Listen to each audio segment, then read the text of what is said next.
Alors bonjour, Madame la Gauloise réfractaire. Du coup, vous êtes encore là à cette manifestation aujourd'hui? La cause étant toujours là, on a toujours la retraite à 60 ans, à 64 ans qui nous pend au nez et qui va passer de force. Donc il faut absolument qu'on soit là pour essayer de faire le plus possible pour arrêter ça. Mais comme il a dit qu'il s'en foutait complètement qu'il y ait beaucoup de gens dans la rue, je pense qu'il faut lancer la grève des dividendes. La grève des dividendes, c'est la grève de la consommation, c'est dépenser le moins possible, ne plus acheter de produits des multinationales et ne plus aller dans les hypermarchés, d'abord 1 jour par semaine, après 2 jours par semaine, jusqu'à ce que le MEDEF et les riches, ils disent à Macron, tu arrêtes ta retraite, ta réforme, parce qu'on perd trop d'argent. Par contre, pour faire sa grève de consommation et des dividendes, il faut que les partis de gauche, les syndicats lancent une pétition préavis de grève des dividendes. Et malheureusement, ils n'ont pas encore compris que c'était la seule solution pour arrêter. Parce que là, il faut l'être dans la rue. Mais malheureusement, ils s'en foutent. Donc, il faut bloquer l'économie capitaliste, c'est-à-dire couper les dividendes des multinationales, couper les dividendes des hypermarchés. Et là, je vous dis qu'ils lâchent tout. Parce que c'est donneurs d'ordre, ces sponsors qui leur diront « Allez, tu arrêtes parce qu'on perd trop de sous ». Vous privilégiez du coup le blocage du pays? Ah oui, le blocage, mais le blocage, pas au détriment des gens ordinaires, pas au détriment des gens qui prennent les transports ou qui vont à besoin d'une administration, non. Il faut toucher les gens qui ont le pouvoir dans ce pays, c'est-à-dire les pouvoirs économiques. Le pouvoir capitaliste, c'est eux qu'il faut toucher. Alors bonjour, est-ce que vous pourriez vous présenter s'il vous plaît? Alors je m'appelle Bruno Cavelier.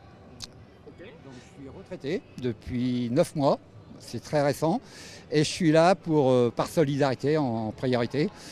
Et pour m'opposer à cette réforme qui est injuste et comme tout le monde le dit, de toute manière.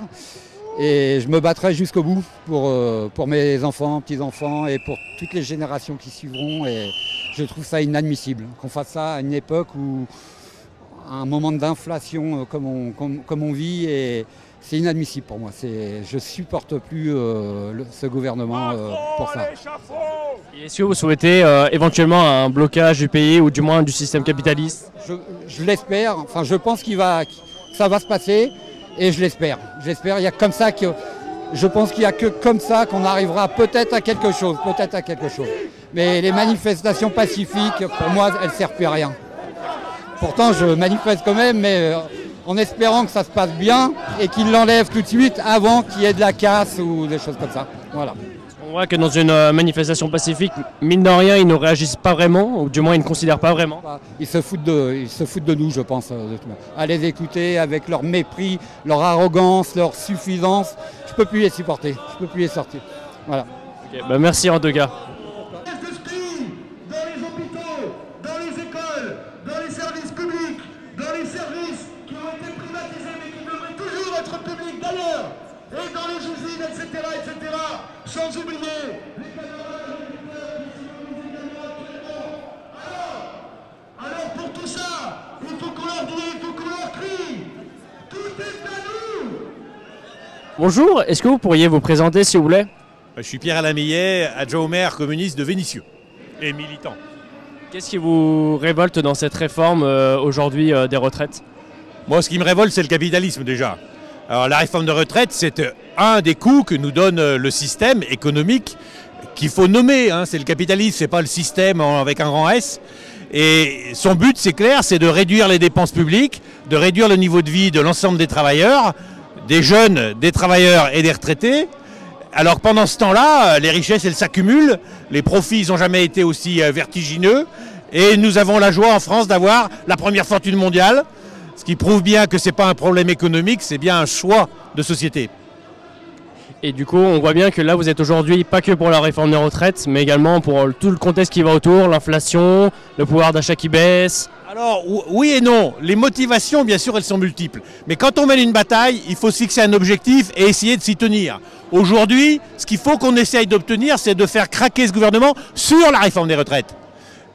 C'est la première question, c'est ce qui mobilise la plupart des gens, c'est ce qui les unit. Donc bien sûr qu'il y a plein d'autres questions, j'ai moi-même parlé du capitalisme en général. Mais c'est pas parce qu'on a des motivations larges qu'il faut finalement se battre entre guillemets pour tout. Aujourd'hui, il faut organiser, unir, et franchement, les manifs c'est bien, mais ce qui sera déterminant, c'est le nombre de grévistes. Donc c'est d'abord l'organisation dans l'entreprise et le quartier qui fait que le peuple il s'unit, il apprend à vivre ensemble dans l'action. Est-ce que vous privilégiez peut-être un blocage général sur plusieurs jours d'affilée? Ben oui, mais encore une fois, il ne suffit pas de le dire, il faut l'organiser. Et pour l'instant, aujourd'hui, il faut se dire la vérité. Les Français, ils ont perdu l'habitude de s'organiser. Ils ont perdu l'habitude de s'organiser dans l'action. Donc dans les entreprises aujourd'hui, quand on a 10% de grévistes, on est presque content. Mais en fait, 68, c'est que 600 000 manifestants, mais c'est 10 millions de grévistes. C'est ça la vérité. Et ça, il faut le construire. Ça se construit en renforçant ces syndicats. Faut que les ouvriers, les employés, les travailleurs en général, ils arrêtent de regarder les organisations comme un danger. Il faut qu'ils s'organisent. Moi, je pense qu'en politique, il faut qu'ils choisissent le Parti communiste. Mais à la limite, la première chose, c'est qu'ils s'organisent. Même si au début, ils font des collectifs anonymes, voilà, peu importe. Mais il faut s'organiser dans l'entreprise, dans le quartier. Et ça pose la question du renforcement des organisations syndicales. Donc pour moi, bien sûr, de la CGT et des organisations politiques, le Parti communiste. Merci en tout cas. Bonne journée. Bonne journée.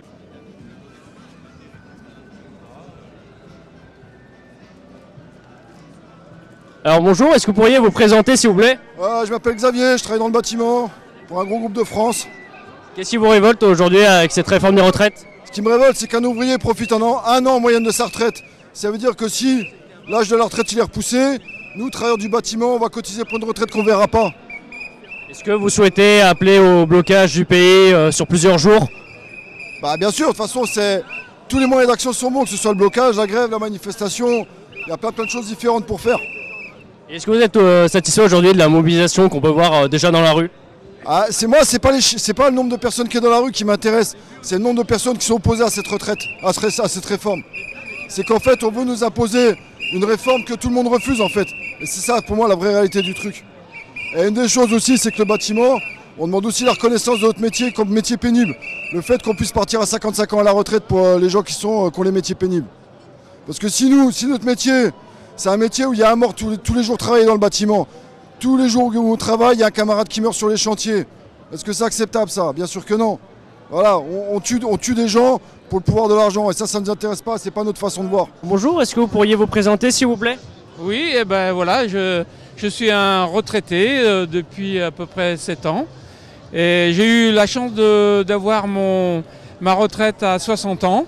Mais maintenant, avec les jeunes derrière nous, j'ai l'impression qu'ils vont avoir beaucoup de problèmes à ce niveau-là. Et que moi, je pense qu'ils devraient manifester. Et la retraite, si on la prend à 64 ans, bientôt on l'aura à 67 ans. Et ça va être un grand souci pour la vie de l'humanité, quoi. Je veux dire, c'est très grave pour ça, quoi. Vous vous rendez compte, vous, du coup, en étant à la retraite, que c'est d'autant plus important d'en profiter au maximum dans sa vie et que c'est un acquis social important? Et oui, c'est ça, c'est que moi, j'ai eu de la chance de l'avoir à 60 ans, mais bon, j'ai une carrière longue parce que j'ai commencé à 17 ans. Et à l'époque, on avait des horaires de 10 heures par jour. Et puis après, on a eu les 35 heures, mais jamais on faisait les 35 heures. Toujours, on nous demandait plus pour un salaire assez minime, etc., etc. Et c'est pour ça que je suis là pour manifester, pour être en solidarité avec les gens, les jeunes qui vont bientôt être dans le monde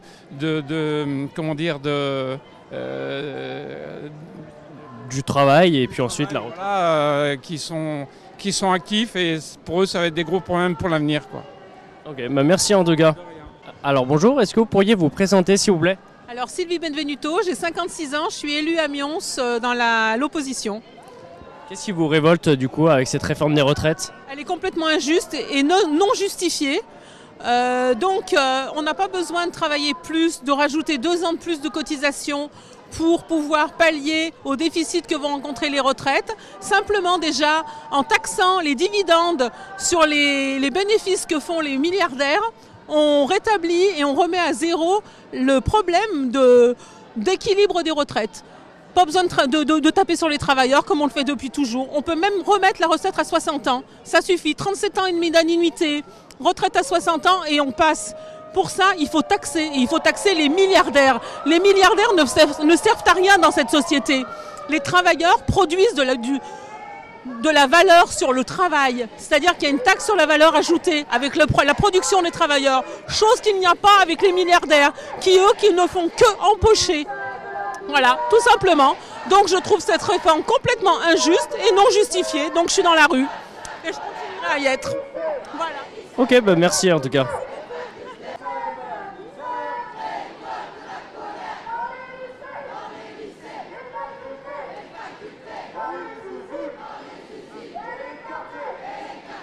Alors bonjour, est-ce que vous pourriez vous présenter s'il vous plaît?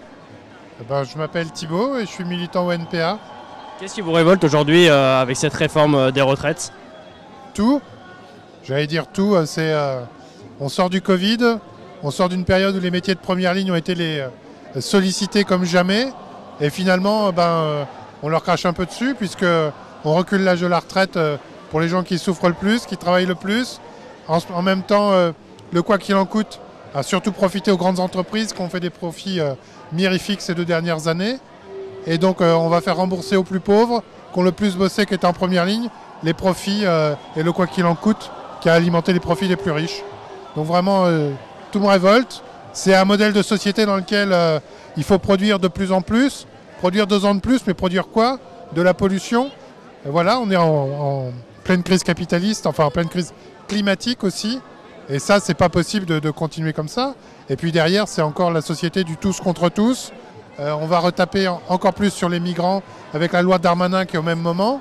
Et les gens qui justement ont des carrières discontinues, qui viennent des banlieues et des quartiers, eh bien eux, c'est eux qui vont encore le plus souffrir de cette réforme des retraites. Donc vraiment non, cette société-là, on n'en veut pas. Ok, bah merci en tout cas. Pas de souci. Alors est-ce que tu pourrais te présenter s'il te plaît? Alors moi c'est Omar et du coup je travaille dans la grande distribution. Voilà. Et qu'est-ce qui te révolte avec cette réforme et qui t'a poussé à descendre dans la rue? C'est un ensemble, c'est un ensemble d'acquis sociaux qui ont été enlevés, donc du coup à quel moment ça va s'arrêter quoi, donc c'est juste pour ça, donc voilà. Et puis c'est l'usure après pour les personnes âgées. Bon, moi personnellement je compte pas sur les retraites, mais bon, au moins sortir pour soutenir ceux qui sont déjà là, qui sont déjà usés et voilà, et qui veulent partir tout simplement quoi, voilà. Tu t'imagines faire ton métier du coup jusqu'à 64 ans, si ce n'est plus, parce que ça aura peut-être évolué d'ici là?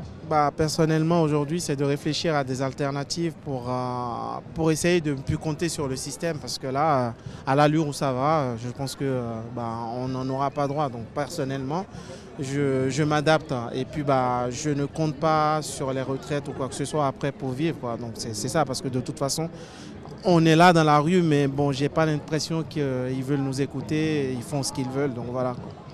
Ok, merci en tout cas.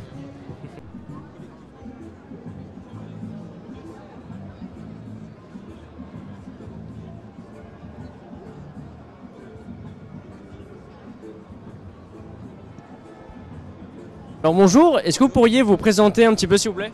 Alors Goudjil Alain, secrétaire de la métallurgie du département du Rhône. Qu'est-ce qui vous révolte dans cette réforme des retraites et qui vous a poussé à descendre dans la rue? C'est toujours comme d'habitude les mensonges du gouvernement sur la nécessité d'abord d'une réforme des retraites et d'un gouvernement qui va à l'encontre de la population. 70% des citoyens sont contre cette réforme, 80% du monde du travail est contre cette réforme et il veut passer en force. Donc je trouve ça dégueulasse, franchement très dégueulasse, et il y a aussi besoin d'une société qui respecte ses anciens et ses jeunes. Les jeunes ne trouvent pas de travail, ils ont besoin. On doit laisser partir les anciens pour laisser la place aux jeunes. Et c'est un peu le message de la société aujourd'hui, c'est justement de laisser passer, respecter ses anciens et de respecter les jeunes. Voilà ce qui me fout le plus les boules aujourd'hui, et c'est pour ça que je suis dans la rue. Ok, merci en tout cas. Merci à vous.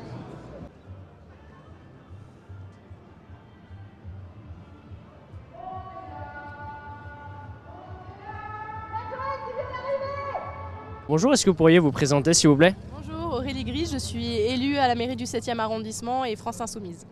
Qu'est-ce qui vous révolte dans cette réforme des retraites qui vous pousse à venir dans la rue aujourd'hui? parce que c'est une retraite qui est injuste, inutile, antidémocratique. Le gouvernement nous dit qu'elle est essentielle alors qu'elle n'est pas du tout nécessaire et qu'à un moment donné, il faut se révolter. On se révolte, il y a une mobilisation parlementaire à l'Assemblée nationale, il y a une mobilisation sociale dans la rue et on soutient les deux et on est là et on sera toujours là contre les réformes inutiles et injustes. Vous serez là du coup samedi prochain pour le... Samedi, et puis selon ce que l'intersyndicale va proposer ce soir et samedi soir, on sera là dans les autres manifestations tout au long du mois de février, au long du mois de mars. Et voilà, on espère que le gouvernement prenne enfin conscience qu'il faut retirer cette réforme des retraites. D'accord, merci en tout cas. Bonjour, est-ce que vous pourriez vous présenter s'il vous plaît? Moi je suis Thomas Dossus, sénateur écologiste du Rhône. Qu'est-ce qui vous révolte du coup dans cette réforme des retraites et qui vous pousse à descendre dans la rue aujourd'hui? Déjà la mesure d'âge qui a été prise, c'est la mesure la plus injuste qu'on pouvait prendre pour équilibrer ou ajuster le budget des retraites. Donc c'est vraiment cette mesure-là qui est vraiment le point le plus bloquant. Et puis il y a la méthode qu'on voit bien, le passage en force à l'Assemblée en utilisant tous les cavaliers possibles pour réduire le temps de débat. Ça c'est révoltant parce que moi je suis parlementaire et ils vont réduire au maximum le temps de débat, que ce soit à l'Assemblée ou au Sénat. Donc ça c'est révoltant. Et puis on voit bien même... quand il y a 9 actifs sur 10 qui s'opposent à la réforme, ils n'entendent pas. Quand on a des millions de personnes qui se mobilisent dans la rue calmement et pacifiquement pour exprimer leur rejet de la réforme, ils ne le prennent pas en compte. Et puis on voit même le ministre des Transports qui voudrait limiter le droit de grève. Donc on voit bien qu'on est dans une spirale d'autoritarisme autour de cette réforme qui est dangereuse. Ok, merci en tout cas.